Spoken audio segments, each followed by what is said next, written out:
she whispered. My mommy is sick, but she still works. And he couldn't stay silent. Like and subscribe to Inspiration Stories Box. CEO Hamza Adil walked through the luxury shopping mall surrounded by assistants, bodyguards, and flashing cameras.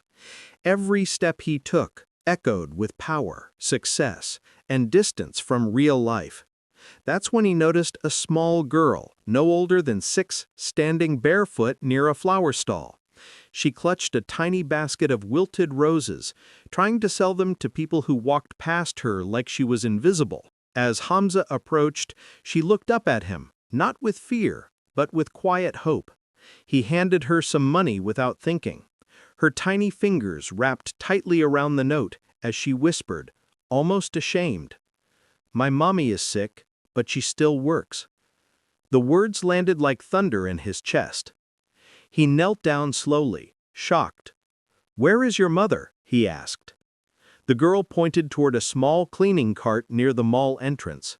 A woman stood there, wiping glass, her face pale with exhaustion, coughing as she worked. Her scarf barely covered her thin frame.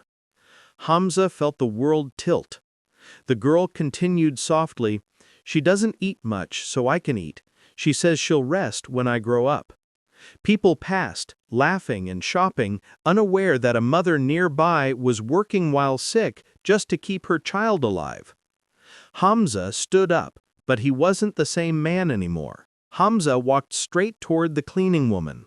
Up close, he could see the tremble in her hands and the pain she tried to hide with every forced smile. Please don't lose your job, she whispered, immediately, thinking he was there to complain. Instead, Hamza surprised her. When was the last time you saw a doctor? He asked gently. She shook her head. No, I can't afford to stop working. My daughter. That was enough. Within hours, Hamza arranged proper medical treatment, private hospital care, and paid leave.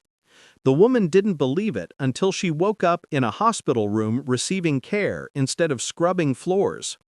Days later, she was introduced to a new life, not one of pity, but of dignity.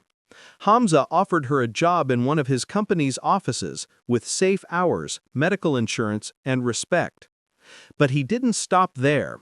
He personally visited them, not as a CEO, but as a human being. The little girl hugged him tightly. You made my mommy smile, she said. Hamza's eyes filled with tears.